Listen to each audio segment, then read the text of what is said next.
येऊर येथील बार रेस्टॉरंटवर ठाणे महानगरपालिकेची धडक कारवाई. पुन्हा बांधकाम केल्यास पुन्हा कारवाई करणार. कायदेशीर कारवाईचाही आयुक्त सौरभ राव यांचा इशारा. अनधिकृत पब, हुक्का पार्लर, बार व अंमली पदार्थ विक्री करणारी अवैध बांधकामे निष्कासित करण्याबाबत महाराष्ट्र राज्याचे मुख्यमंत्री एकनाथ शिंदे यांनी दिलेल्या निर्देशानुसार ठाणे महापालिका क्षेत्रात सोमवारी चौथ्या दिवशीही कारवाई करण्यात आली. महापालिका आयुक्त सौरभ राव यांच्या उपस्थितीत झालेल्या या कारवाईत येऊर येथील 7 बार आणि रेस्टॉरंट निष्कासित करण्यात आलाय. सुमारे 1,42,000 चौरस फुटांच्या क्षेत्रावर ही कारवाई करण्यात आली. मुख्यमंत्री महोदयांच्या निर्देशानुसार अंमली पदार्थ विकणारे बार, हुक्का पार्लर यांच्यावर महापालिका क्षेत्रात गेले काही दिवस सातत्यानं कारवाई सुरू आहे. त्यात आज सोमवारी येऊर येथे 60 ठिकाणी कारवाई करण्यात आली आहे. त्यांनी पुन्हा बांधकाम केले तर ते पुन्हा तोडले जाईल, तसेच त्यांच्यावर योग्य ती कायदेशीर कारवाई करण्यात येईल. त्याचबरोबर तोडकामाचा खर्चही त्यांच्याकडून वसूल करण्यात येईल, असं महापालिका आयुक्त सौरभ राव यांनी कारवाईची पाहणी सुरू असताना स्पष्ट केलं आहे.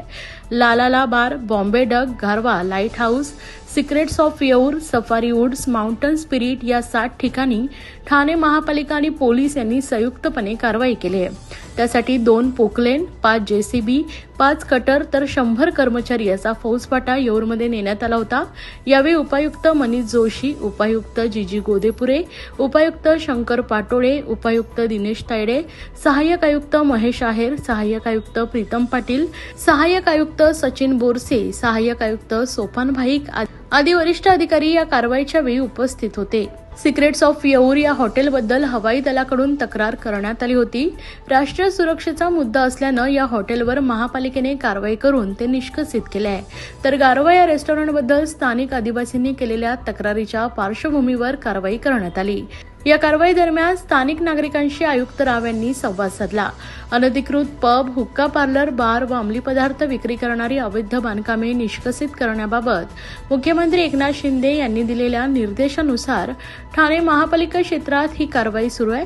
आतापर्यंत शाळा आणि महाविद्यालयापासून 100 मीटरच्या आत असलेल्या एकूण 98 पानटपऱ्या जप्त तसेच सील करण्यात आल्या आहेत. तसेच अनधिकृत हुक्का पार्लर, पब, बार अशा मिळून 34 ठिकाणी पोकलेनच्या साह्यानं निष्कासन कारवाई करण्यात आली आहे. काही ठिकाणी अनधिकृत वाढीव शेड हटवण्यात आले आहेत. मागील 4 दिवसापासून आपली अतिक्रमण विरोधी कारवाई आहे ते 3 महत्वपूर्ण घटकवर फोकस करून आपण ही कारवाई करत आहे. एक असे स्ट्रक्चर जे पूर्णतः अनधिकृत आहे.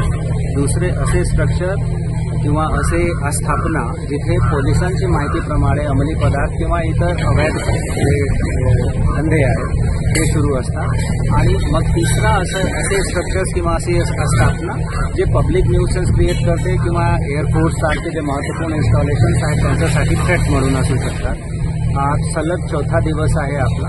3 दिवस आपण ठाणे सिटीमध्ये ही कारवाई घेतली आहे आणि यामध्ये मोठ्या प्रमाणावर अतिक्रमण मुक्त करण्याचा प्रयत्न करण्यात आला आहे.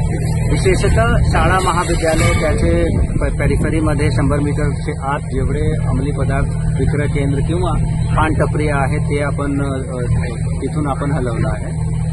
येऊर भागामध्ये आज जी कारवाई आहे यामध्ये मोठे स्ट्रक्चर्स आणि मोठ्या स्थापनावर आपण फोकस करत आहोत. दिवसभरात 8 ते 10 लोकेशन्सवर काम करण्याचा नियोजन आहे. स्ट्रक्चर परिसर खूप मोठा आहे म्हणून हा खूप वेळखाऊ प्रक्रिया आहे. आपली 3-4 टीम्स पॅरलली काम करत आहे.